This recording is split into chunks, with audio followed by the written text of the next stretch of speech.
everything right, it was you and me. Hello everyone, my name is Nayeema and welcome back to my channel, or two if you are new.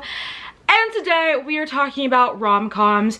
I personally refer to the romance books with illustrated covers as rom-coms. I know people say contemporary and like just traditionally published. I don't know, I just like to say rom-coms. So that's what I mean when I talk about rom-coms, because they're usually super funny and the romances. So that's usually what I'm talking about when I say rom-com, is an illustrated cover.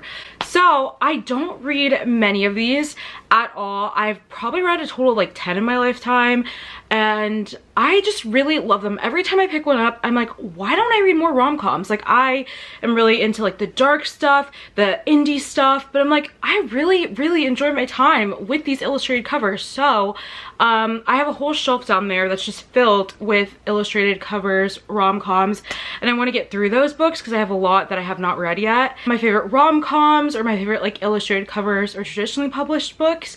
And I really hope you guys enjoy this video. Find some new rom-coms to add to your TBR. I love them and hopefully you do too. But before we get started, I really want to show you guys my shirt. So this shirt is from Hello Lovely Box. It says Introvert Book Club, no meetings, pants optional.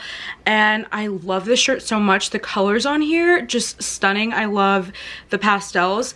And if you did not know, I am a rep for Hello Lovely Box now, so you can use the code nayemasreads 15 for 15% off of anything in the store besides subscription boxes. So yeah, this is the shirt that I'm currently wearing. I just got it and I am so obsessed with it. And if you like it, you can get it too. With my code, you can get 15% off. So I just wanted to show it off because I'm obsessed. And yeah, now let's get right into the rom-coms. So first off, we have to start off with one that I just read and that has taken the cake. It is now my favorite. I have raved about this book so much on my Instagram. Not much on here yet, but today will be the day that I do this. So I'm talking about, of course, It Happened One Summer by Tessa Bailey. When I read this book, first of all, I read it in one night and I just had to pause because I was like, I can't take this. Like, it is too good. And I never, ever, when I'm really enjoying a book, I know a lot of people who, when they're enjoying a book, they want to like slow down. I'm usually not like that. Like, I want to speed through it because I'm just so into it. But this, I had to press pause on my audiobook with script.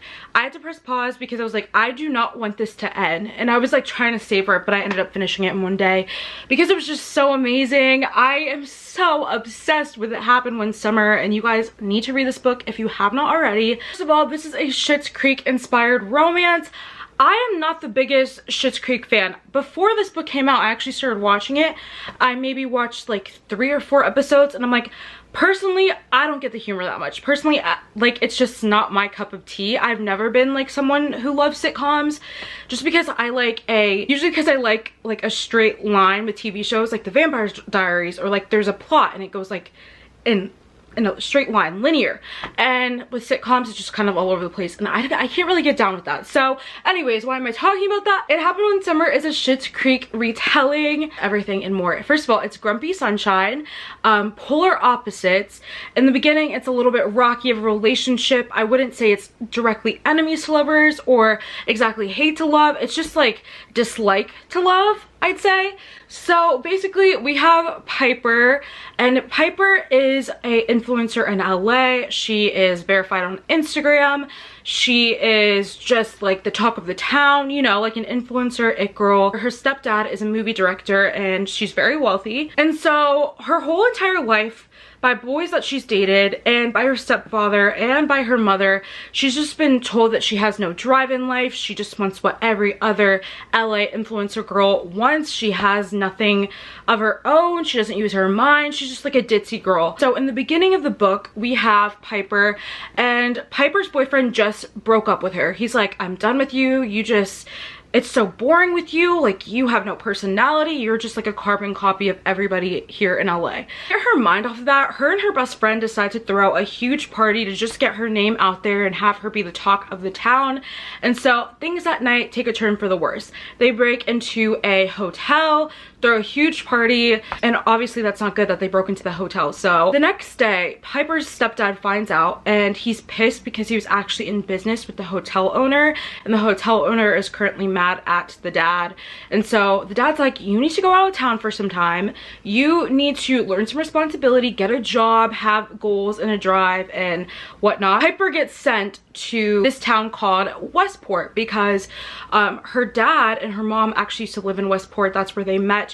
Her real dad died, and she hasn't been back to Westport since she was a little girl. So her dad is like, you go, you're gonna stay at your dad's old bar, and there's an apartment on top, and you're just gonna learn your lesson.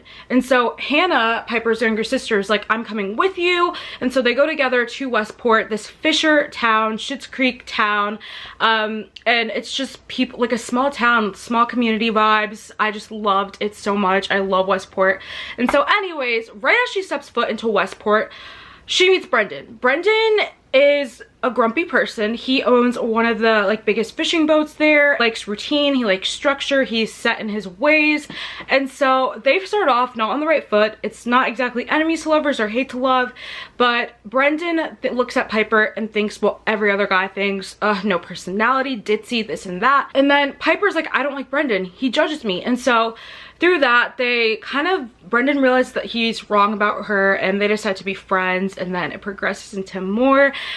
Guys, this is some of the best smut I've ever read. This is the best smut that I have ever read. It was just so amazing. I love Brendan and Piper so much together as a couple. They don't try to change each other. They accept each other for who they are. They just love each other unconditionally.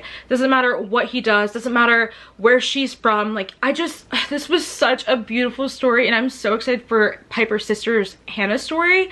I'm just so ready. It happened when summer was so amazing. Small town vibes. Girl who likes luxury in a small town. It's just so much fun. And the smut.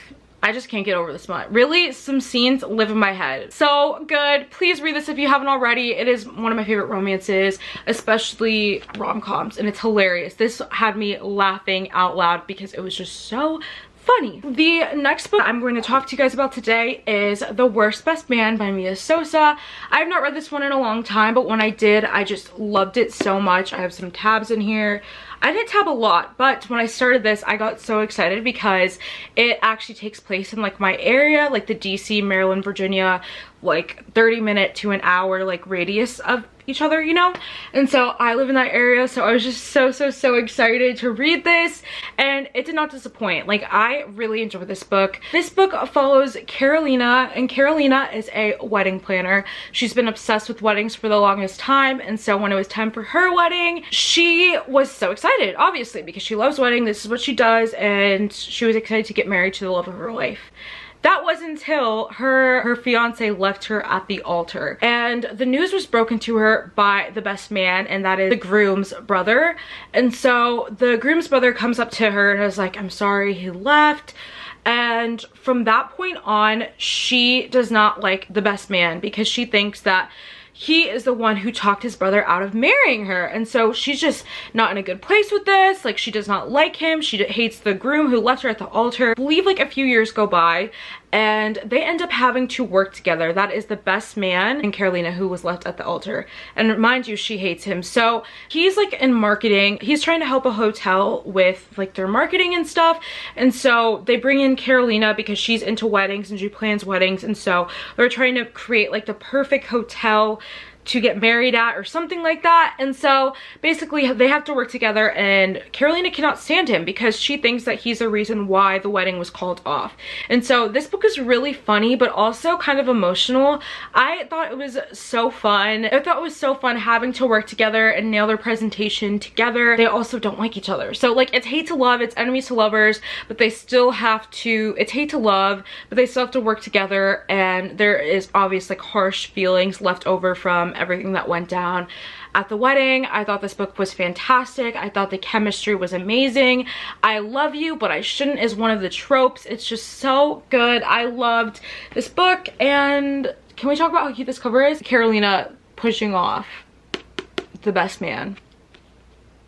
I loved it. I love this book. It's simply so amazing. Funny too. Sometimes Carolina will just hop out with something like out of pocket and you will die of laughter like I did. if you have the same humor as me, but I loved it. You guys should definitely read The Worst Best Man if you haven't already. The next book that I'm going to recommend is The Kiss Quotient by 𝓿𝓲𝓬𝓬𝓲. I know that this is a popular book. I know it's like a booktube darling, but I didn't read it until, I believe I read it around January, and I loved it so much. And I know a lot of people have not read this book and they're just reading it now for the first time because The Heart Principle is coming out. So this is just a reminder, if you have not read The Kiss Quotient, you have to. It is simply the best. This book follows Stella Lane, and Stella has Asperger's. She is an incredibly smart woman. She works with math and numbers, but she thinks that she's horrible in bed. And her parents are kind of pushing her to, you know, find love. And she feels like she can't find love if she's horrible in bed and can't all the things that she wants to do. So what she does is hire an escort. She hires Michael, and Michael is kind of an escort in secret. In daytime, he's working with his family. They own like a dry cleaning business, and Michael's really into fashion and sewing, and he just loves fashion, but that doesn't pay well, and so he is also an escort. He doesn't love his job, but he has to do what he has to do. Stella ends up hiring Michael to help her with sexual things because she feels like she's bad with those kinds of things. They obviously have great chemistry together. It's very steamy, very hot, but then as time progresses, Stella kind of realizes that she doesn't just want help with that. She also feels like she's not good with relationships in general. So she asks him for help with that, and they start fake dating, and it is amazing. Michael introduces her family, and they all meet her, and some situations happen. Stella feels super socially inept, and she doesn't feel like she has the social skills. And I thought this book was really amazing. I love the representation in here. I thought that the tension here was so amazing. The chemistry between them was just so good. I love how Michael was so incredibly patient with Stella, and he cared for her a great deal. And I just love how this entire story wrapped up. I gave this one 5 stars. I thought it was so fun, and I loved the cultural aspects in here as well. It was just such a good romance. And I have not read The Bride Test yet. I really want to. I might actually start it after this video, because now that I'm talking about this world, I just want to be back in here. And I know The Heart Principle is either out or it's coming out, so if you have not read The Kiss Quotient, please do so. It is such a fun time, and I think you would really enjoy it. The next book that I'm going to talk about is You Deserve Each Other by Sarah Hoggle. First of all, I just really want to show off this card that my friend Avery from Avery Loves Books made me. It is the cover of You Deserve Each Other, because she asked me what my favorite romance is. At the time it was this, and she made it for me, and I love it. I keep it in here, and every time I open it, I just get reminded. I love her so much. I've talked about this book recently, so I'm not going to go into too much detail about it, and I really think I'm just going to talk about the buzzwords. So basically, we have Naomi and Nicholas. These two met, they hit it off right away, tried to get married very quickly, and they have been sitting in this engagement for a few months now, and Naomi is starting to realize that Nicholas is not exactly someone that she wants to be tied down with for the rest of her life. She feels like Nicholas is boring, he's changed, he just isn't what she wants, and feels like Nicholas is purposely being rude to her because he wants her to call off the wedding. But Naomi realizes that she wants Nicholas to call off the wedding because Nicholas is very wealthy. His parents have been paying for things for the wedding, and Naomi is not as wealthy, so she feels like if she calls off the wedding, then Nicholas's family will make her pay back everything that's already been bought, like the flower arrangements, everything like that. So she is trying her hardest to get Nicholas to break up with her so she doesn't have to pay for everything that's gone on. And so this is very heavily miscommunication. I know a lot of people do not like miscommunication. I personally love it. I think it's so fun when it's used in a humorous way like this. Like this whole entire time I was squealing, I was laughing. As they were trying to end the relationship, they ended up working out the relationship on accident. They found love for each other again. They found humor. It was just so beautiful. And this is the book that made me realize how much I love fixing marriages, fixing relationship tropes, because I just love this so much. What I loved about this also is that we never really got Nicholas's perspective. We were really only following Naomi's what Naomi thought and her train of thought. We don't know if she's super unreliable. We never knew what was in Nicholas's head, which I just appreciated so much, because most of the time whenever we get like a dual perspective and we get the guy's perspective, it keeps the mystery out of it. Like, I really enjoyed not exactly knowing what was in Nicholas's head. I really liked how we just were following Naomi. We were following Naomi and what she thought was happening, but then whenever he would do something sweet or something just like not in the norm for what Naomi has described, we're like, oh, she doesn't realize, because we don't get his perspective, which I just appreciated so much. I love this book with my whole heart. I want to reread this soon and annotate it. Oh, I just love this, and I don't understand how people don't. Like, if you didn't like this, you didn't understand it, and I love this book so much. I literally cried, I think. Yes, I did. I cried while reading this. It was just so amazing. You guys have to read this if you haven't already. It's just simply so good. Which reminds me, I also have Sarah Hoggle's next release, Twice Shy, and sitting here and talking to you guys about how much I love You Deserve Each Other has just pushed me to want to read this even more. I kind of just picked it up just to pick it up, but now that I know that Sarah Hoggle was amazing again and I jogged my memory, I will be reading this as soon as possible, so I'm sure this is just as amazing, so pick this up also. The last book that I'm going to talk to you guys about today is by an author I already talked about, which is Tessa Bailey, the one and only. Do not know that I'm completely obsessed with her and everything that she writes. So I have actually talked about this series before. I think it is just so amazing, and so if you haven't seen that video, you're gonna get reminded again. It is the Hot and Hammered series by Tessa Bailey. I actually only have the first two. I'm gonna get Tools of Engagement very, very soon. These two were gifted to me by my beautiful friend Reagan, and I love this series with a burning passion. This is all small town. The first one is Brother's Best Friend, which I know people love, so if you like that trope, you should definitely pick this up. I know a lot of people found it cringy and a lot of people just didn't like the smut scenes in here. I personally thought that the smut scenes in here were amazing. I just really enjoyed it. And then the second book is Love Her or Lose Her, and this is a fixing relationship or fixing marriage trope, which you guys know I love. So this one was my favorite.